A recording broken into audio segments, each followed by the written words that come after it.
चुनाभट्टीजवळ रस्ता रोखल्याने आंबेडकर अनुयायी आक्रमक झाल्याची बातमी समोर येते आहे। दादरच्या चैत्यभूमीला जाण्यासाठी निघालेल्या डॉक्टर बाबासाहेब आंबेडकर यांच्या अनुयायांना पोलिसांनी चुनाभट्टी सायन कंटेनर जवळ अडकवून ठेवलंय। त्यामुळे अनुयायांमध्ये मोठा गोंधळ झालेला पाहायला मिळतोय। भीम अनुयायी हे रिक्षातून चैत्यभूमीकडे निघाले असता पोलिसांनी वाटेतच त्यांना अडकवून ठेवलंय। आम्ही दरवर्षी या ठिकाणी रिक्षाने येतो, पण याच वर्षी आम्हाला अडकवलं जात असल्याचा आरोप रिक्षा चालकांनी केलाय। त्यानंतर पोलीस आणि भीम अनुयायांमध्ये मोठा वाद झालेला या ठिकाणी पाहायला मिळतोय।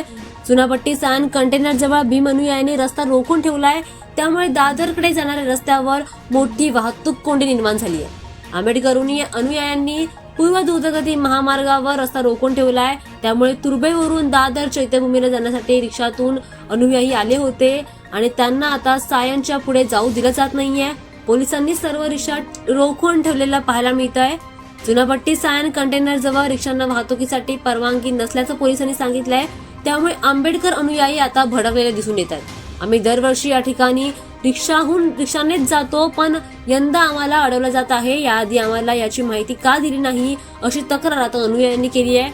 ऐनवेळी पोलिसांनी सांगितलंय की या रस्त्यावरून तुम्हाला जाता येणार नाही अशी तक्रार आता अनुयायांनी केली आहे। पोलिसांनी विरोध केल्यानंतर सुद्धा अनुयायांनी रिक्षा पुढे घेऊन जाण्याचा प्रयत्न केला। त्यावेळी पोलिसांनी त्यांना अडवलं आणि त्यामुळे आता मुंबई पूर्व द्रुतगती महामार्गावर मोठी गर्दी दिसून येते। यावेळी अनुयायी आणि पोलिसांमध्ये मोठा वाद झाल्याचा